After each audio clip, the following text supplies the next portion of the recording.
হজ শেষ করার পর দেশে কিভাবে হজ শিক্ষা নিজের জীবনে বাস্তবায়ন করা যেতে পারে। হজের মাধ্যমে যেহেতু আল্লাহ তাআলা হজ যাত্রীকে হাজিকে নিষ্পাপত্য দান করেন, সেজন্য তিনি দেশে আসার পর নিষ্পাপত্য ধরে রাখার চেষ্টা করবেন, গুনাহমুক্ত জীবন যাপন করার চেষ্টা করবেন। হজে আল্লাহর যে নিদর্শনগুলো তিনি বিভিন্ন জায়গায় অবলোকন করেছেন, প্রত্যক্ষ করেছেন, ঈমানের নূর অর্জন করেছেন, এর জন্য নষ্ট না হয় সেজন্য নেক আমলের মধ্যে থাকার চেষ্টা করবেন, গুনাহের পরিবেশ থেকে দূরে থাকার চেষ্টা করবেন। এখন প্রশ্ন হলো, হজ করে এসে আমরা অনেকে ভালো থাকতে চাই, কিছুদিন পর আসলে আর থাকতে পারি না, কারণ কি? উত্তর হলো, এর অন্যতম বড় কারণ হলো আল্লাহর কাছ থেকে সেভাবে আমরা চেয়ে আসতে পারি না।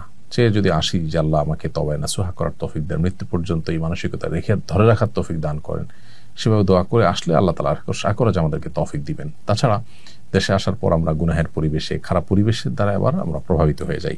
এই জন্য পরিবেশটাকে নিজের ঈমান এবং আমলের জন্য অনুকূল হয় এরকম পরিবেশ নির্বাচন করা এবং সেই পরিবেশের মধ্যে থাকার চেষ্টা করা, এরকম বহুমুখী প্রচেষ্টা করা হলে আল্লাহ হয়তো তৌফিক দিবেন। তাছাড়া আমাদের ঈমান দুর্বল হয়, এই জন্য থেকে থেকে থেমে থেমে ঈমানকে নবায়ন করা, ঈমানকে জাগ্রত করার জন্য আবার ঈমানের পরিবেশে যাওয়ার চেষ্টা করা। আল্লাহ আমাদেরকে সেই তৌফিক দান করুন। অনেক আত্মীয় স্বজন হজের কথা শুনলে বলেন, আমার নাম নিয়ে কাবা শরীফে একটু দোয়া করবে অথবা মদিনায় আমার সালাম পৌঁছে দিবে। এটা কতটুকু সঠিক? যদি তার নাম ভুলে যাই বা স্মরণ না থাকে তাহলে কি গুনাহ হবে? কেউ যদি আপনার কাছে মক্কায় গিয়ে, কাবা শরীফ গিয়ে তার জন্য দোয়ার আর্গুমেন্ট করে, তাহলে সেটা রক্ষা করা উচিত, তার জন্য আল্লাহর কাছে দোয়া করা উচিত তিনি যদি কোনো দোয়া চেয়ে থাকেন। আর কেউ যদি বলেন যে আমার সালাম নবী সাল্লাল্লাহু আলাইহি ওয়াসাল্লামের রওজায় পৌঁছে দিও, তো সেক্ষেত্রে উলামা ইকরামের মধ্যে দুটি মত আছে। অনেক উলামা ইকরাম বলেন যে এটির কোনো প্রয়োজন নেই, কারণ প্রত্যেক ব্যক্তির দুরূদ পৌঁছানোর জন্য আল্লাহর পক্ষ থেকে ফেরেশতা নিযুক্ত আছে, যেমনটি বিশুদ্ধ হাদিসে বর্ণিত হয়েছে।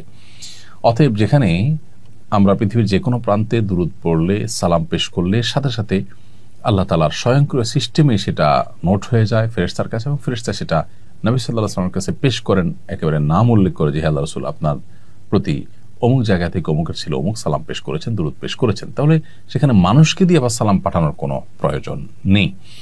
এর বিপরীতে অন্যান্য উলামা ইকরাম অনেকে বলেন যে এটি করা যেতে পারে, এটি করলে কোনো অসুবিধা নেই। এবং তাবেঈদের কথা, যে কোনো কোনো তাবেঈদের মধ্যে এটা পাওয়া যায় যে তারা, যেমন খলিফা ওমর ইবনে আব্দুল আজিজ, তাবেঈদের মধ্যেও কেউ পাওয়া যায় যে তারা এভাবে সালাম পাঠিয়েছেন অন্য কারোর মাধ্যমে। ওমর ইবনে আব্দুল আজিজ রাহিমাহুল্লাহ তিনি সালাম পাঠানোর কথা বর্ণিত হয়েছে এক বর্ণনায়। তো এগুলোর উপর ভিত্তি করে অনেক উলামা ইকরাম এটাকে জায়েজ বলেন, কিন্তু সাহাবায়ে কেরাম বা হাদিসে মূলত একজন আরেকজনের জন্য দোয়া করা, দোয়া চাওয়া, এগুলো বর্ণিত হলেও সালাম পেশ করা নবী সাল্লাল্লাহু আলাইহি ওয়াসাল্লামের কাছে কারোর মাধ্যমে, এটি কোনো হাদিস দ্বারা ওইভাবে আসলে সাব্যস্ত হয় না। খোলাসা কথা হলো যে কেউ যদি আমাদের জন্য দোয়া করে তাহলে তাদের জন্য দোয়া করা উচিত। যদি অনেক মানুষ দোয়া চায়, তাদের সবার নাম মনে না থাকে, তাহলে আমি কমন দোয়া করতে পারি, আল্লাহ যতজন দোয়া চেয়েছেন আপনি জানেন, আপনি তাদের সবার নেক উদ্দেশ্য পূরণ করুন, বা যারা দোয়া চেয়েছেন, যারা যেটা চেয়েছেন তাদের সে বোধের চাওয়াগুলো পূরণ করুন। এভাবে আপনি কমন দোয়া করে দায়মুক্ত হতে পারেন। আর নবী সাল্লাল্লাহু আলাইহি ওয়াসাল্লামের কবরের সামনে সালাম পেশ যখন আমরা করি, তখন আজকাল বিশেষ করে এত ভিড় হয়, নিজের সালামটা পেশ করাটাই দায় হয়ে যায়। এত অল্প সময় সেখানে রানিং অবস্থায় সালাম দিতে হয়। সেখানে আসলে অনেক লোক বললে তাদের নাম নিয়ে নিয়ে হে আল্লাহর রাসূল অমুক অমুক আপনার প্রতি সালাম পেশ করেছেন, বা অমুক অমুকের তরফ থেকে আসসালাতু ওয়াসসালামু আলাইকা ইয়া রাসূলুল্লাহ, এরকম বলা আসলে সেই সুযোগ স্কোপ আজকাল থাকেও না। এটা হলো বাস্তবতা।